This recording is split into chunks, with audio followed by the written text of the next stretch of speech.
Hello everyone, I hope आप सब ठीक होंगे। आज की इस वीडियो में हम बात करने वाले हैं कि कैसे हम लिनक्स शेल विंडोज़ 10 में नेटिवली यूज़ कर सकते हैं। हमें कोई भी वर्चुअल मशीन यूज़ नहीं करनी है और हम नेटिवली लिनक्स कर्नल को एक्सेस कर सकते हैं विंडोज़ 10 में। तो चलिए शुरू करते हैं। बेसिकली ये होता कैसे है। रिसेंटली माइक्रोसॉफ्ट ने एक विंडोज़ 10 अपडेट लॉन्च किया था जो था वर्जन 1604। उसमें माइक्रोसॉफ्ट ने इंट्रोड्यूस किया था विंडोज़ सब system for Linux generation 1। Basically ये एक ऐसा कंसेप्ट है कि हम लिनक्स शेल को नेटिवली अपने कमांड लाइन से एक्सेस कर सकते हैं।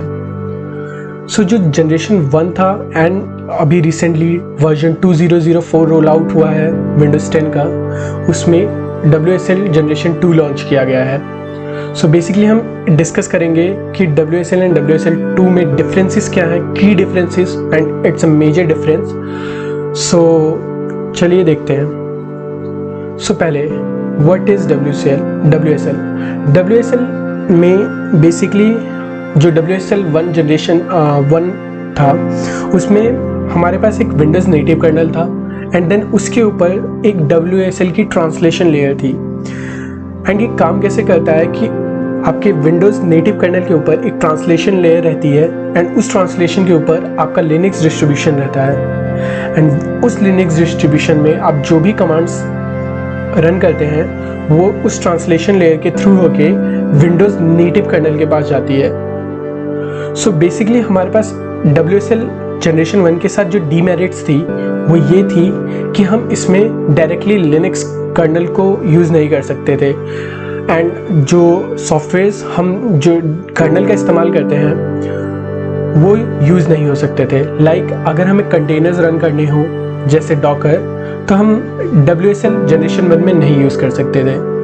प्लस हमें लो लेवल नेटवर्किंग की भी कैपेबिलिटीज़ उतनी अच्छी नहीं थी जनरेशन 1 में। How does WSL work? जैसा मैंने अभी आपको बताया कि जो WSL जनरेशन 1 था उसमें जो नेटिव कर्नल होती है उसके ऊपर एक ट्रांसलेशन लेयर होती है। जो भी आप कमांड शेल में टाइप करते हैं वो उस ट्रांसलेशन लेयर के थ्रू होके हमारी विंडोज़ नेटिव कर्नल के पास जाता है। हम WSL यूज़ क्यों करें? पहली चीज़, हम चाहते हैं कि हम लिनक्स का डेवलपमेंट एनवायरनमेंट एक्सेस कर सकें विद इन द विंडोज़ और हम जो plethora of command line tools available हैं लिनक्स के लिए हम वो यूज़ कर सकते हैं। एंड WSL आपको एक्सेस देता है आपके विंडोज़ 10 के लॉजिकल ड्राइव्स का। आप अपने लिनक्स शेल से अपनी ड्राइव्स एक्सेस कर सकते हैं, फास्टर IOs और नो VM नीडेड। जनरली जब भी हम सोचते हैं कि हम अपने विंडोज़ ऑपरेटिंग सिस्टम में लिनक्स रन करना चाहते हैं तो हमारे पास कुछ ऑप्शंस माइंड में आते हैं एंड वर्चुअल मशीन उसमें से सबसे पहले आता है। वर्चुअल मशीन बेसिकली एक अलग सॉफ्टवेयर एमुलेटर होता है जिस पे आप अपना लिनक्स का डिस्ट्रीब्यूशन रन करते हैं एंड वो बहुत ज़्यादा हैवी होता है and WSL is very light weight. क्या WSL हर यूज़ केस सिनेरियो में फिट बैठता है? नहीं, क्योंकि WSL जनरेशन 1 जो था उसमें हमारे पास नेटिव लिनक्स कर्नल नहीं थी। मतलब हमारे पास कोई अलग से कर्नल नहीं थी, हमारे पास सिर्फ एक विंडोज़ कर्नल थी जो बेसिकली अगर हम सिस्टम कॉल्स की बात करते हैं तो वो सिर्फ विंडोज़ सिस्टम कॉल्स को सपोर्ट करती थी। डॉकर्स आर नॉट सपोर्टेड जैसा कि मैंने पहले ही बताया। दूसरा, not ideal for low level networking. मतलब जो WSL जनरेशन 1 था उसमें कई सारी चीज़ें थी जो आपको एक हद तक लिमिट करती थी एंड माइक्रोसॉफ्ट ने इसे कंसिडर किया एंड रोल आउट किया वर्जन 2। ये एक बहुत बड़ा मेजर चेंज था और ये ऐसा अपडेट है जो both worlds Windows and Linux को मैचअप कर देता है। इसमें इंट्रोड्यूस किया गया लिनक्स कर्नल जो डेवलप्ड बाय माइक्रोसॉफ्ट है एंड इट्स ओपन सोर्स। मतलब अब जो आपको आर्किटेक्चर मिल रहा है WSL का अनलाइक WSL1 अब आपके बेस लेवल पे एक हाइपरवाइजर होता है एंड उसके ऊपर 2 कर्नल्स होती हैं डिफरेंट। एक विंडोज़ नेटिव कर्नल जो पहले आपका नेटिव विंडोज़ कर्नल होता था एंड प्लस इसके साथ आपको एक मिलता है लिनक्स कर्नल। मतलब अब आपके पास एक प्रॉपर लिनक्स कर्नल है जो आप विंडोज़ के अंदर एक्सेस कर सकते हैं। और क्योंकि हमारे पास अब एक प्रॉपर लिनक्स कर्नल है तो जैसे हम socket networking, file system performance and Docker जैसे सिस्टम्स रन कर सकते हैं, कंटेनर्स रन कर सकते हैं अपने WSL पे विद इन विंडोज़। तो WSL एंड WSL2 में क्या सिर्फ इसी चीज़ का डिफरेंस है? नहीं, WSL1 बहुत स्लो था। अगर आपको कोई इनपुट आउटपुट ऑपरेशन परफॉर्म करना होता था तो वो मच स्लोअर था WSL2 के कंपैरिजन में। जैसा कि एक ग्राफ है मेरे पास, इसमें दिखाया गया है कि WSL2 और WSL1 के परफॉर्मेंस डिफरेंस क्या थे। अब बात आती है कि क्या मैं वर्चुअल मशीन कब यूज़ करूं, कब मैं WSL2 यूज़ करूं। और WSL1 तो बेसिकली अब नहीं यूज़ करना चाहिए आपको। तो बात करते हैं ट्रेडिशनल VMs के फीचर्स। आइसोलेटेड, अगर आप वर्चुअल मशीन में कोई लिनक्स सिस्टम रन कर रहे हैं तो वो पूरा एक आइसोलेटेड खुद में एक ऑपरेटिंग सिस्टम होता था, एक फुल फ्लैश्ड लिनक्स। उसमें आप ग्राफिकल यूज़र इंटरफेस एंड सब कुछ एक्सेस कर सकते हैं।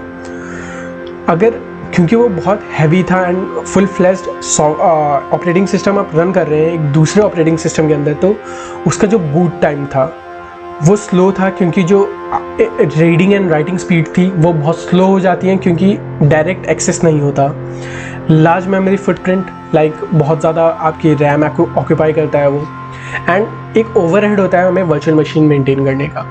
अब WSL2 के साथ क्या ऐसा है जो हमें VMs से शिफ्ट करने को मजबूर करता है? इंटीग्रेटेड एनवायरनमेंट, अब हमें कोई दो चीज़ें मेंटेन नहीं करनी।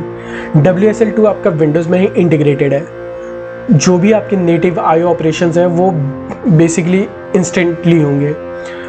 फास्ट टू बूट, मतलब आपने लिनक्स डिस्ट्रीब्यूशन का नाम डालना है, एंटर मारना है एंड बूम, एक लिनक्स शेल आपके ओपन हो जाएगा। स्मॉल मेमोरी फुटप्रिंट, क्योंकि सिर्फ इसमें हम पॉइंट टू बी नोट कि हम WSL में सिर्फ शेल एक्सेस कर सकते हैं। हम जैसे एक फुल फ्लैश्ड लिनक्स सिस्टम में ग्राफिकल यूज़र इंटरफेस एक्सेस करते हैं, हम वो एक्सेस नहीं कर सकते। हाँ, बट हम एक लिनक्स शेल पूरा एक्सेस कर सकते हैं। स्मॉल मेमोरी फुटप्रिंट होता है इसका, क्योंकि सिर्फ हमें शेल का एक्सेस होता है and only runs when you need it, मतलब जब आपको यूज़ करना है तभी ये एक्टिव होगा, बैकग्राउंड में कोई भी इसका प्रोसेसेस रन नहीं करता।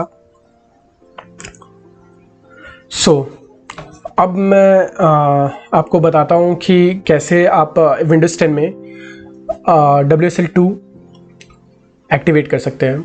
बेसिकली आपका विंडोज़ वर्जन 2004 होना चाहिए, वो आप चेक कर सकते हैं सिस्टम प्रॉपर्टीज़ सर्च करके, सिस्टम इंफॉर्मेशन, सिस्टम प्रॉपर्टीज़। जैसा कि वर्जन मेरा 19041 है एंड अभी तक का ये लेटेस्ट बिल्ड रोल आउट हुआ है। जो डेवलपर बिल्ड है वो है 2004। ओके, तो ये स्टेबल बिल्ड है, तो आपका वर्जन 19041 होना चाहिए, तो आपको WSL2 का सपोर्ट मिलेगा। प्लस अब आपको अगर विंडोज़ सब सिस्टम फॉर लिनक्स एक्टिवेट करना है तो टर्न विंडोज़ फीचर ऑन और ऑफ सर्च कीजिए, उसके बाद एंटर, एंड यहाँ पे आपके जो फीचर्स हैं आप एक्टिवेट कर सकते हैं, एक्टिवेट डीएक्टिवेट कर सकते हैं। तो इसमें आपको जाना है विंडोज़ सब सिस्टम फॉर लिनक्स। जैसा कि आप देख सकते हैं कि मैंने इसे एक्टिवेट कर रखा है, तो इसको, ये आपका अनचेक होगा, इसको आपको चेक करना है एंड ओके डन। देन आपको क्या करना है, पॉइंट टू बी नोटेड कि यहाँ पे आपके सिस्टम में वो रीस्टार्ट के लिए पूछेगा एंड आपको वो रीस्टार्ट कर देना है। आफ्टर रीस्टार्टिंग आपको क्या करना है, आपको स्टोर में जाना है, माइक्रोसॉफ्ट स्टोर, नेट इश्यूज, आपको सर्च करना है यूबुंटू। बेसिकली जब इनिशियल रिलीज था तो हमारे पास सिर्फ एक लिनक्स डिस्ट्रीब्यूशन था, पर आपको आज प्लेंटी ऑफ डिस्ट्रीब्यूशंस मिल जाएंगे।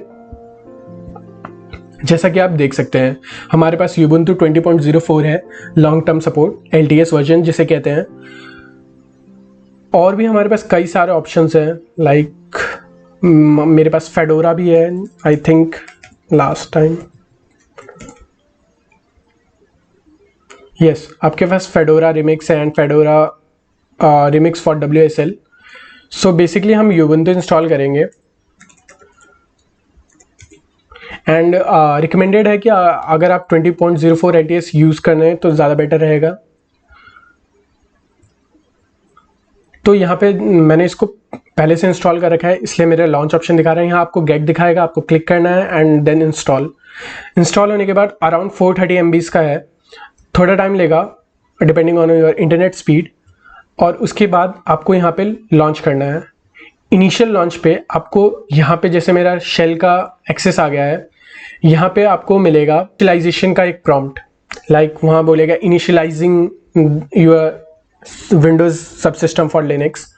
सो बेसिकली आपको थोड़ा वेट करना है, अराउंड 15 मिनट्स वो लेता है एंड उसके बाद वो आपको आस्क करेगा यूज़र नेम के लिए। तो आपको यूज़र नेम डालना है एंड देन पासवर्ड आपको विजिबल नहीं रहेगा, आपको सिर्फ टाइप करना है एंड एंटर करना है।